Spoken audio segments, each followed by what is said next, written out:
Do not live too far in the past or the future. Live now. These are the words of Elizabeth Tarbox in Expect Life. She continues, in each moment, expect a miracle, 10 birds at the feeder and tracks of a fox in the snow. Pick up a magnifying glass and scrutinize the daffodil. See the pollen at the center of the tulip, life's dust, death-defying life. Be astonished at the flower, arrested by its beauty. Run naked through the garden in the early morning and hope the wild geese fly by. Get silly and laugh loudly with your grandchildren or your grandparents. Refuse to leave the dead behind, but bring their memory to all your chores and games and corners of quiet, warm tears. Know always that joy and sorrow are woven together. One cannot be without the other. If you love, know that sometimes your love will bring you tears. If you grieve, know it is because at some time you were willing to love. Do not be afraid to die today, but expect life. I love her phrase, be astonished at the flower, arrested by its beauty. Today, we are celebrating our yearly flower communion. It's a time when we bring flowers together to remind us of the beauty and unique diversity within our church. And we will honor our flower communion in just a few minutes. But before we do that, let's take a step back and imagine what flower communion might look like for Unitarian Universalism as a whole. If the entire Unitarian Universalist Association held a flower communion together, we would need a bigger vase. There are a little over 1,000 UU churches across the country and almost 70 in Canada. There are also Unitarian churches remaining in other countries, such as England and Transylvania. Each year, since the Universalists and the Unitarians joined forces in 1961, we have held a yearly General Assembly. This is an opportunity for any UU to gather together in one place. It happens in different cities across the country every year. Those that attend make decisions about the direction our faith is going to take. We vote on changes to bylaws and make statements of immediate witness, such as one passed last year demanding an end to family separations. General Assembly also gives us an opportunity to learn from one another via workshops and other opportunities to meet with people and talk with other congregations. This year, we held it in Spokane, Washington, and spent some time together talking about the future of our tradition and where we hoped it might go. So it would make sense for our imaginary flower communion to be held at General Assembly. Since I have discovered Unitarian Universalism, I've lived in several different areas and learned a lot about the astonishing beauty of our tradition. I'll share a little bit of what I learned with you. Each of these 1,029 flowers is different, representing congregations that call themselves churches, fellowships, societies, congregations, communities, and possibly some things I haven't even thought of. We celebrate and encourage these differences with what is known as congregational polity. Congregational polity means that we are not guided by a bishop or any sort of hierarchy, but that each of our congregations makes their own decisions about how they will run, how they will represent Unitarian Universalism, and who might or might not be their minister. And yet, within this uniqueness, I've noticed regional influences in every place I've served. So I'll give you a brief overview. Let's start in the middle of our very large vase of flowers. The Midwest is where I found this faith and where many of you were raised in it or found it yourselves. The way our congregations operate in the Midwest was heavily influenced, but not completely influenced, by two realities.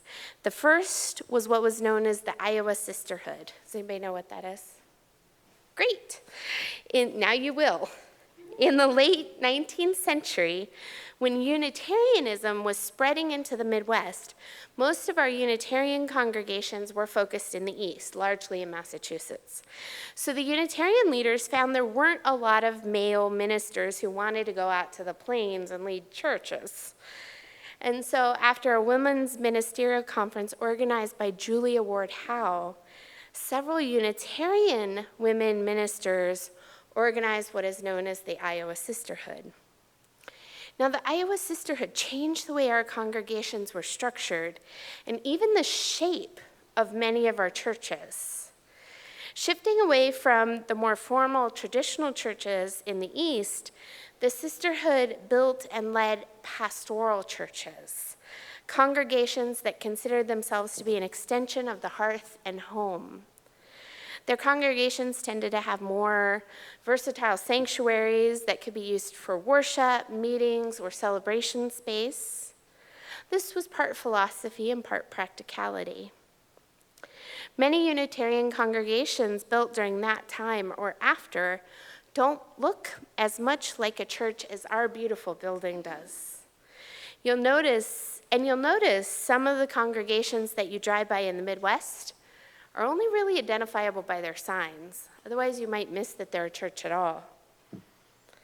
And this is in part a result of that tendency towards spaces that can be used in a variety of ways, and that emphasis on family over structure. Another important influence for many congregations in this area, although not for us, was the fellowship movement. Anybody heard of that? A few of you. So in an effort to spread Unitarianism across the country, the American Unitarian Association started the fellowship movement in 1948. It was a program, we were a little influenced by it, weren't we? Because there was a fellowship here. Just remembered that. It was a program through which small groups of people could start a church even when they weren't led by a minister.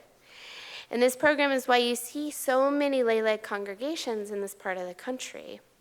Although quite a few congregations started by the fellowship movement went on to call a minister to journey with them.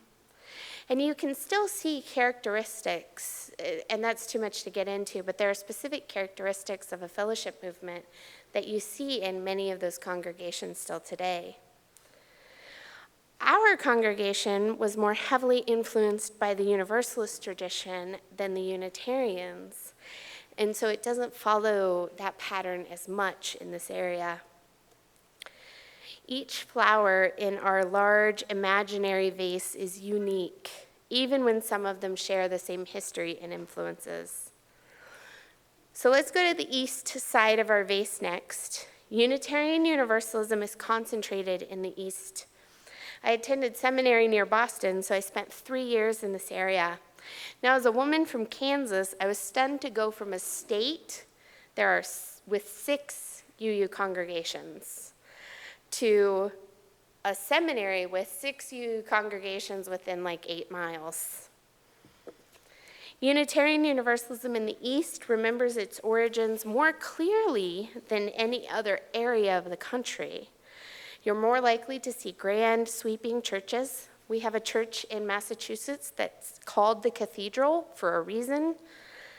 You are much more likely to find UU churches that specifically identify as Christian Unitarian Universalist.